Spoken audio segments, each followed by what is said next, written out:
والله تنازعنا وبني عبد مناف الشرف أعطوا فأعطينا وأطعموا فأطعمنا وحملوا فحملنا حتى إذا تساوينا وكنا كفرسي رهان قالوا منا نبي يأتيه الوحي من السماء. ما جاء بك الساعة متوشحا بسيفك؟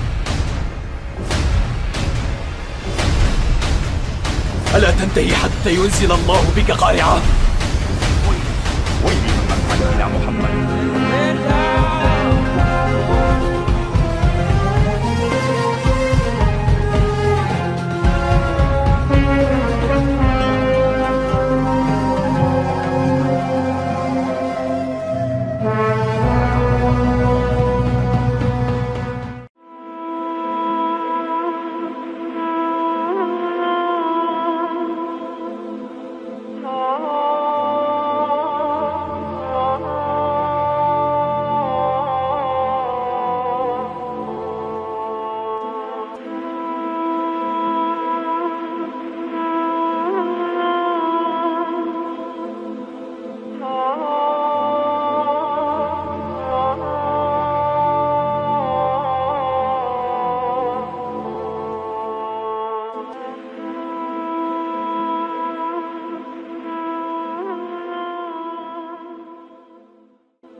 Bismillahirrahmanirrahim. Assalamualaikum warahmatullahi wabarakatuh. Pada kesempatan kali ini saya akan menyampaikan sejarah mengenai salah satu pertempuran yang terjadi di zaman Turki Utsmani, yaitu pertempuran Ankara. Pertempuran Ankara ini merupakan pertempuran yang mempertemukan antara Timur Leng dengan Sultan Bayazid yang pertama. Nah, bagaimana kisahnya? Marilah kita simak penjelasan berikut ini. Pada awal abad ke-15, kekuatan militer terkuat di muka bumi berada di Asia.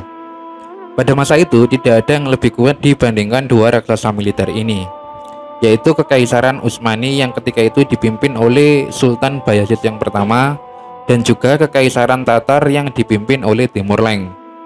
Sepanjang hidup mereka, kedua pria ini telah mengukir pengaruh yang luas di Asia Barat dan Eropa Selatan. Kedua kekaisaran ini secara agresif terus melakukan ekspansi ke berbagai tempat, sehingga cepat atau lambat mereka ini pasti akan bertemu. Maka pada tanggal 20 Juli 1402, pasukan Bayazid dan Timur bertemu dalam sebuah pertempuran klimaks untuk mendominasi dunia Muslim dan bahkan selebihnya. Nah, Bayazid adalah sultan keempat dari Kekaisaran Utsmani yang sedang berkembang pesat, di mana dia dijuluki sebagai si petir karena sering memindahkan pasukannya dari satu tempat ke tempat yang lainnya. Selain itu, pasukannya ketika sedang berpindah mampu melakukannya dengan sangat cepat. Nah, Bayazid ini mewarisi wilayah di Eropa Selatan dan bagian paling barat dari Asia, yang merupakan sebuah wilayah yang disebut dengan Anatolia. Sementara itu, Timur atau Timberland merupakan kekuatan baru yang sedang tumbuh di Asia Tengah, di mana pada masa ini meskipun Timur sesungguhnya bukan orang Mongol karena dia adalah orang Tatar, mengaku-ngaku sebagai keturunan daripada Genghis Khan. Oleh karena itulah Timur sering disebut sebagai penguasa Mongol. Meskipun secara etnisitas dan genealogi sesungguhnya kurang tepat. Barangkali Timur ini membuat mitos sebagai keturunan Genghis Khan hanya untuk membangun legitimasi kekuatannya yang secara tradisi mesti diturunkan kepada keturunan daripada Genghis Khan ini. Nah, pada awalnya perseteruan antara kedua penguasa ini bukan karena persoalan teritorial. Perseteruan ini terjadi karena adanya penolakan terhadap supremasi satu sama lain. Jangan dibandingkan dengan konsep negara modern yang dapat saling mengakui kedaulatan. Nah, pada masa itu, pengakuan supremasi hanya dapat ditunjukkan dengan cara tunduk terhadap penguasa lainnya, di mana pilihan hanya ada dua, tunduk atau diserang. Nah, negara-negara vasal atau negara-negara kecil yang secara wilayah berada di antara dua kekuatan besar itu, yang terperangkap di antara dinasti Utsmani dan Tatar, serta para penguasa yang dikalahkan yang berlindung di dalam kerajaan saingan, menjadi titik-titik pertentangan. Nah, pada musim semi tahun 1400-an, kedua masalah ini berada di garis terdepan yang menghubungkan antara Bayazid dan Timur yang semakin menegang. Sebelumnya, pada tahun 1399, kedua penguasa sudah saling berkirim surat yang isinya cenderung untuk saling menghina. Dalam catatan sejarah yang ditulis oleh Safiruddin, surat menyurat itu diabadikan dalam karyanya. Berikut ini adalah beberapa kutipan dari surat mereka. Nah, surat yang pertama adalah surat dari Timur Leng untuk Sultan Bayazid yang berbunyi, bijaklah dalam waktu bercermin atau introspeksi dirilah, bertaubat dan hindari guntur pembalasan dari kami yang masih tergantung di atas kepalamu. Engkau tidak lebih dari seekor semut. Mengapa engkau ingin memprovokasi gajah? Kalau tidak, mereka akan menginjak-injak engkau di bawah kaki mereka. Kemudian surat itu juga dibalas oleh Sultan Bayazid, di mana surat daripada Sultan Bayazid itu berbunyi, jika aku lari dari tanganmu, istriku boleh 3 kali bercerai dari tempat tidurku. Akan tetapi, jika engkau tidak berani untuk menemuiku di lapangan, semoga engkau dapat kembali menerima istrimu setelah mereka 3 kali mengalami pelukan dari orang asing. Nah, itu adalah surat yang dikirimkan oleh Sultan Bayazid kepada Timur Leng. Nah, kemudian Timur Leng ini cukup terkejut mendapatkan balasan dari Sultan Bayazid yang menghubung-hubungkan perseteruan mereka dengan urusan perempuan.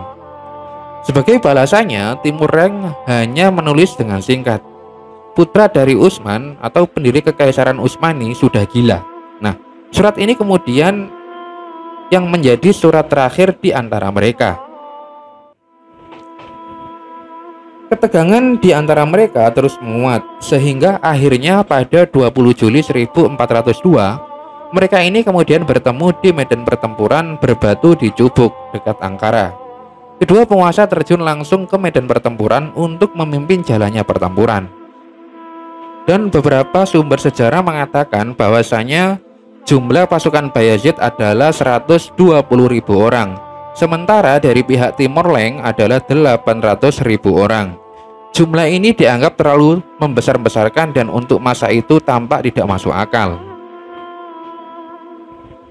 Nah, menurut Harold Lamb, berdasarkan data-data invasi Timur di kota-kota lain sebelum dan sesudahnya, mengatakan bahwasanya jumlah pasukan Timur di Ankara hanya di antara 80.000 sampai 160.000 jumlah mereka, di mana jumlah terbanyak pasukan Timur hanya ada pada saat Timur menyerang China menjelang kematiannya.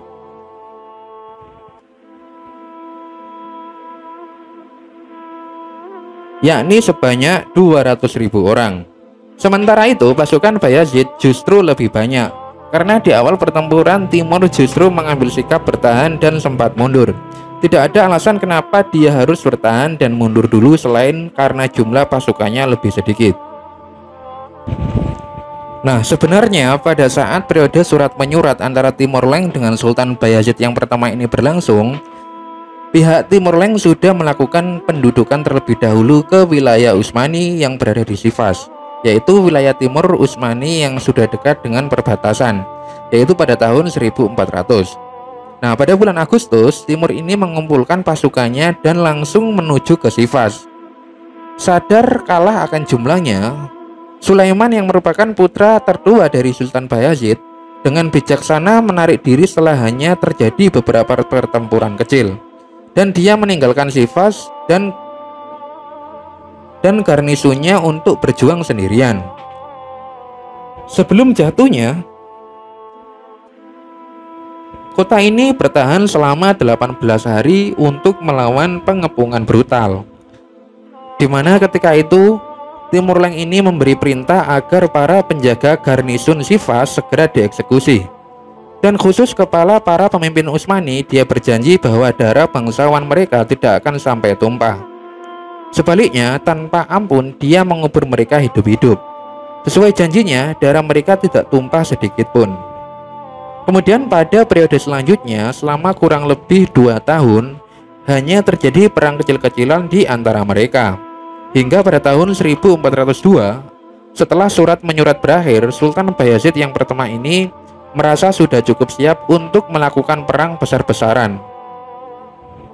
Nah, Sultan Bayazid yang pertama dan pasukannya berbaris menuju Tukot, yaitu sebuah wilayah yang berada di 104 km ke arah barat laut dari Sivas. Nah, kemudian di Tukot, Sultan Bayazid ini berharap dapat memancing Timur Leng untuk menyerang, di mana tempat itu ideal untuk bertahan, di mana seluruh area ditutup oleh hutan lebat yang sebagian besarnya dapat digunakan untuk menetralkan serangan pasukan timur. Nah, pasukan Tatar ini bagaimanapun jauh lebih cerdik, dan Timur terlalu berpengalaman untuk jatuh ke dalam taktik Bayazid yang polos, dan dia dengan mudah menyadari kerugian yang akan dihadapi di Tukot dan segera menyusun strategi baru untuk mengeksploitasi situasi yang berkembang. Nah, karena Timur ini tidak terpancing, maka Sultan Bayazid dengan percaya diri memutuskan untuk langsung menyerang ke Sivas, karena kebanyakan pasukannya adalah kavaleri atau pasukan yang berkuda. Nah, ketika itu Timur Leng tahu bahwa dia lebih mudah bermanuver ketimbang pasukan Bayazid yang kebanyakannya adalah infanteri, yaitu pasukan darat jarak dekat yang berjalan kaki. Tahu bahwasanya Sultan Bayazid yang pertama ini menuju ke Sivas, Timur Leng ini memindahkan pasukannya ke arah timur Sivas. Sehingga ketika itu Sultan Bayazid menyangka bahwasanya Timur ini telah melarikan diri, sehingga dia mengejar ke arah timur. Setibanya di sana, pasukan Timur ini sudah menghilang seperti menguap ke udara. Dan ketika itu Sultan Bayazid yang pertama ini menjadi gugup dan frustasi. Sementara itu pasukannya sudah kelelahan. Nah, menurut diplomat Spanyol yang pernah melakukan perjalanan ke Istana Timur di Samarkand, yaitu di Turkistan, dia ini menuliskan laporan yang berharga tentang peristiwa ini, di mana dia menuliskan bahwasanya dari saksi mata orang Spanyol yang ikut dalam pertempuran Timur Bayazid mengatakan bahwasanya segera setelah Timur Leng ini mendengar tentang gerakan orang-orang Utsmani yang cerdas itu, dia meninggalkan jalan di mana dia berbaris dan memimpin pasukannya ke atas gunung yang tinggi. Ketika orang Turki itu akhirnya menemukan bahwa Timur telah meninggalkan jalan, dan dia berpikir bahwa dia, yaitu Timur Leng ini, telah melarikan diri dan mengejar mengikutinya secepat yang dia bisa. Nah, rupa-rupanya Timur Leng ini telah turun ke arah selatan, dan pasukan Tatar merasa sangat aman dalam perjalanan ke selatan, sehingga mereka mendapatkan waktu istirahat yang cukup. Kemudian setelah 12 hari perjalanan, Timur Leng ini tiba di Kirsar, yaitu wilayah kekuasaan Utsmani lainnya, dan di sana terjadi pertempuran kecil. Dan juga ketika itu Timur dapat dengan mudah mendudukinya. Dari sana Timur Leng ini langsung menuju ke arah barat laut menuju Ankara. Nah, kemudian setibanya di Ankara, Timur Leng dengan mudah mendudukinya. Sementara itu berita tentang penduduk Ankara akhirnya tiba ke Bayazid. Ketika itu dia sangat terkejut, di mana Bayazid mendengarnya para saksi bercerita kepadanya. Bayazid ini dikuasai rasa panik, seolah-olah itu adalah hari kebangkitan. Nah, Timur Leng telah membuat musuh-musuhnya tampak seperti seorang amatir dalam seni perang. Dan dengan tenggang waktu beberapa hari sebelum kedatangan Bayazid ke Ankara, Timur Leng ini dapat dengan leluasa memilih medan pertempuran. Dan dia memilih tempat di timur laut kota dan segera memerintahkan pembangunan parit dan benteng. Nah, ketika itu pasukan Tatar juga mengalihkan aliran sungai kecil yang mengarah ke dalam kota Ankara, sehingga di sana sudah tidak ada akses air lagi. Kemudian ketika pasukan Bayazid tiba 3 hari kemudian pada Jumat pagi tanggal 28 Juli 1402, dia telah kehilangan sekitar 5.000 pasukannya karena telah melakukan perjalanan yang berat dan tergesa-gesa. Di Ankara dia menemukan kekecewaan lain, di mana pasukannya yang lelah dan kehausan tidak mendapatkan air. Mengingat situasinya kritis karena pada saat itu sedang musim panas dan dengan udara yang menyengat, maka dia tidak mempunyai pilihan lain untuk segera melaksanakan pertempuran. Nah, Ketika pertempuran antara pasukan Timur Leng dengan Sultan Bayazid I ini yang terjadi pada 20 Juli 1402, berbagai sumber referensi mengatakan bahwasannya jumlah pasukan yang terlibat bermacam-macam. Namun menurut Harold Lamb yang merupakan penulis buku Tamerlane The Earth Snake, jumlah yang paling masuk akal berdasarkan data-data invasi timur di kota-kota lain sebelum dan sesudahnya, bahwasanya jumlah pasukan timur di Ankara hanya di antara 80.000 sampai 160.000. Sementara itu, di pihak Sultan Bayazid yang pertama ada sekitar 120.000 pasukan. Kesimpulan Lamb lainnya adalah bahwasanya pasukan Bayazid ini justru lebih banyak. Karena di awal pertempuran, Timur Leng ini justru mengambil sikap bertahan dan sempat mundur. Tidak ada alasan kenapa dia harus bertahan dan mundur, selain karena jumlah pasukannya lebih sedikit. Maka menurut Lamb, jumlah pasukan timur berada di bawah 120.000 orang, meskipun jumlah pastinya tidak diketahui. Namun dalam perjalanan dari Sivas menuju Ankara, Sultan Bayazid sudah kehilangan 5.000 pasukannya.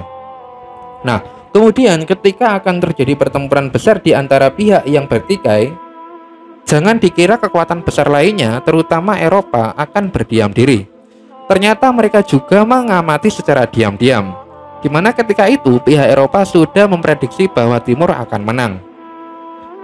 Nah, meskipun Sultan Bayazid adalah seorang figur yang dominan pada saat itu dan sering disetarakan dengan Napoleon Bonaparte pada masa itu oleh sejarawan, namun jelas bahwa Timur jauh lebih superior.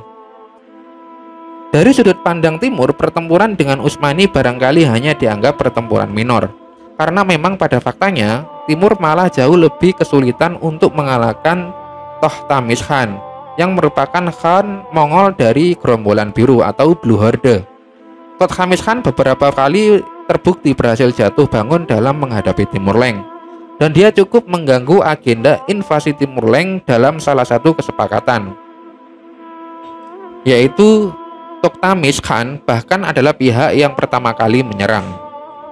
Nah, Timur Leng ini terbilang cukup mudah mengalahkan Sultan Bayazid I ini. Ada beberapa poin yang membuat Sultan Bayazid ini kalah telak. Yang pertama, bahwasanya pasukan Bayazid sudah kelelahan karena dipermainkan Timur dalam taktik lari dan bersembunyi.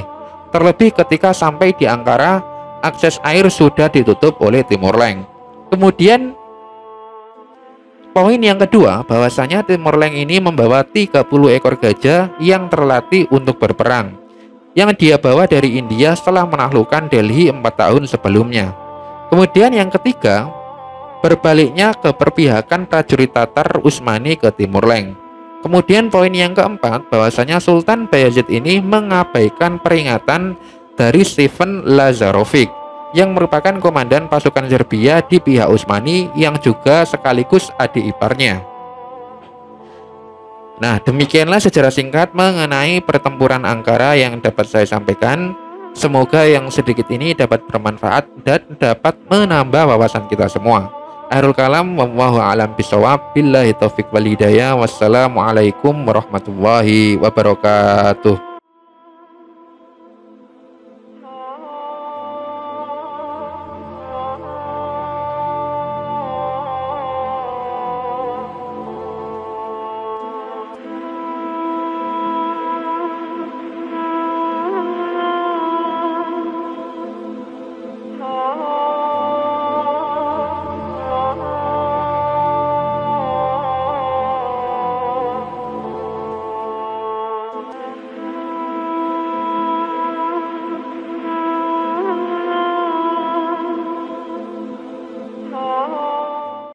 بسم الله الرحمن الرحيم